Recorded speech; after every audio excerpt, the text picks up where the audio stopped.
Which companies today worked with the Nazis back then? Let's talk about it. Nowadays, we rightly view the Nazi regime as an evil empire, horrific in their actions and despicable in their ideology. However, Nazi Germany was not always viewed as such. In fact, many major corporations that have survived to this day did business with the Nazis both before and during World War II. Furthermore, many business leaders at the time were sympathetic to Nazi ideology and even collaborated with the Nazi government for ideological reasons. Other businesses simply saw a chance to make a profit, ideology aside. While some of these companies were German corporations that were controlled or created by the Nazis, many were foreign companies that went out of their way to work with the Nazis. Here are some of the most well-known companies and brands that were Nazi collaborators. The first, IBM. The Nazis required lots of machinery to help carry out the Holocaust, and some of it was supplied by IBM. Through their subsidiary, Dohomag, IBM supplied Nazi Germany with the capabilities to easily and efficiently identify Jews and other undesirables, as well as the technology necessary to track their transport to extermination camps. Before the outbreak of the war, IBM was already a major international computing company and did considerable business in Germany. In 1933, during the beginning of the Nazi control of Germany, company president Thomas Watson personally traveled to Germany. There, he oversaw the creation of a new IBM factory and influx of American capital into their subsidiary. Dohomag had just been hired by the Nazi government to carry out a massive nationwide census of Germany. This census was designed to identify populations of Jews, Gypsies, and other ethnic groups deemed undesirable by the regime so that they could be marked for extermination.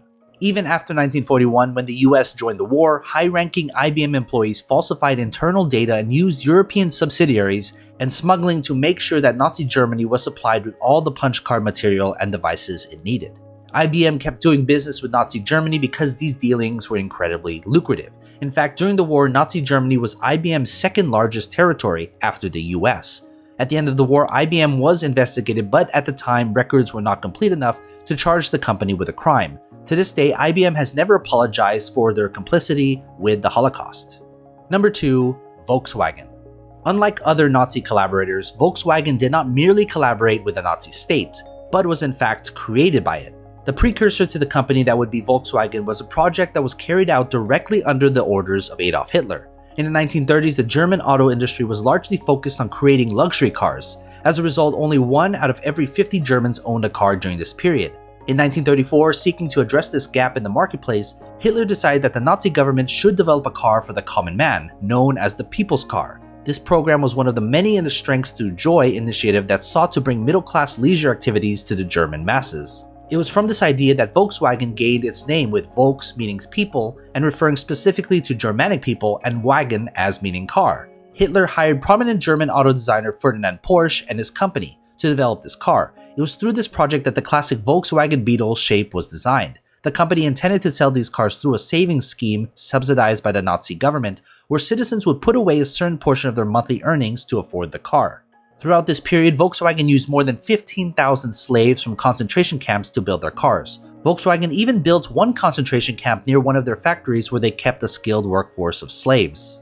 After the war ended, British Army officers and engineers took control of the Volkswagen factories. They then restarted production of the People's Car design to supply the Allied effort in occupied Germany. In 1998, Volkswagen agreed to set up a voluntary fund that would benefit the victims of the slave labor they used. Number 3. The Coca-Cola Company. The Coca-Cola Company benefited financially via Nazi Germany. In fact, the company's product Fanta was birthed during the Nazi regime. When the Nazis came to power in 1993, Coca-Cola's business in Germany was booming under the leadership of a man named Max Keith. He revamped the Coca-Cola brand in the country and boosted sales. During the 1936 Berlin Olympic Games, for example, Keith made sure that attendants had all the Coke they could want. However, the Coca-Cola Company's profits hurt later that year when the Nazi government began to severely limit imports from foreign nations, including Coca-Cola syrup. However, Coca-Cola communicated through a third party to convince Hermann Göring, Hitler's second-in-command, to allow the importation of this syrup. Not long after, though, in 1937, Coca-Cola took another hit in their efforts to sell their products in Germany. When a German executive at a rival soda company spotted a Coke bottle with Hebrew writings on the cap indicating that the soda was kosher, he used this as evidence to claim that the Coca-Cola Company was secretly run by a Jew. To counteract this notion and the ensuing loss of profits from German consumers, Keith began to aggressively brand the Coca-Cola Company in Germany as pro-Nazi. He reached out specifically to the Hitler Youth, attempting to win over the younger generation of Nazis. When the US entered the war in 1941, all official contact was severed between Keith's German affiliate and the larger Coca-Cola company. With the dwindling supply of Coca-Cola, Keith worked to ensure that sodas only went to injured soldiers who were specifically members of the Nazi Party. When they had entirely run out of Coca-Cola, the company began selling Fanta, which was a smash hit among the German populace. After the war, the Coca-Cola company took back control of the German branch, and despite being ousted by the occupying US military as Nazi collaborators, they reinstated Keith as their leader. Then there's Hugo Boss. In 1931, 2 years before the Nazi Party took control of the German government, Hugo Boss started his fashion label in Germany. Even before then, Hugo Boss had produced early Nazi uniforms in a factory he'd bought in 1924. However, it was in 1931 when Hugo Boss went from being merely the owner of a factory that counted the Nazis among their clients to a Nazi himself when he officially joined the party. He also became a sponsoring member of the SS, the Nazis' paramilitary wing, making monthly donations to the organization. With his early membership in the party, Hugo Boss made a lot of money under Nazi leadership. In 1933, Hugo Boss was producing the uniforms for the SS and Hitler Youth, as well as the standard Nazi brown shirts. When Germany began to more intensely remilitarize in 1938, Hugo Boss began to produce uniforms for the Nazis' armed forces. It was then that the company began to use the slave labor of concentration camp victims in order to produce the large orders that they were receiving at that time. The company used about 140 people from concentration camps to work in their factories, along with another 40 French prisoners of war. After the war, Hugo Boss was classified as an activist and a beneficiary of Nazi Germany. In 1946, he was fined and stripped of his right to own a company.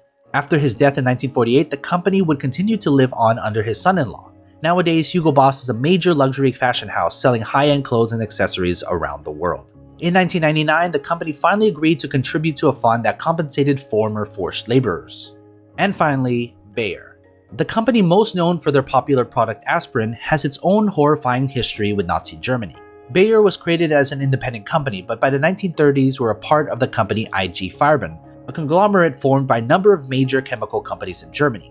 And as a German chemical corporation in the Nazi regime, IG Farben committed a long list of atrocities. When Germany invaded Czechoslovakia, IG Farben worked closely with the Nazi government and military to capture chemical factories in the nation so they could be used by the corporation. IG Farben was also the company that produced the Zyklon B gas that was used in Nazi death camps to kill Jews and other undesirables. Furthermore, IG Farben relied on concentration camp slave labor throughout World War II and the Holocaust. They built a factory next door to the infamous Auschwitz concentration camp and would use the prisoners at the camp for slave work. IG Farben employees frequently told their slave laborers that if they don't work faster, they'll be gassed. At the end of the war, IG Farben was dissolved and the directors of the company were put on trial for war crimes. Although 13 of the 24 company directors who were arraigned were convicted of war crimes, all of these Nazi collaborators received early release, and most of them were reinstated as directors of the new corporations created out of the dissolution of IG Farben. Fritz Termeer, who directed operations at the IG Farben plant at Auschwitz, became the president of Bayer after the war. Bayer did eventually apologize for the role in the Holocaust in 1995.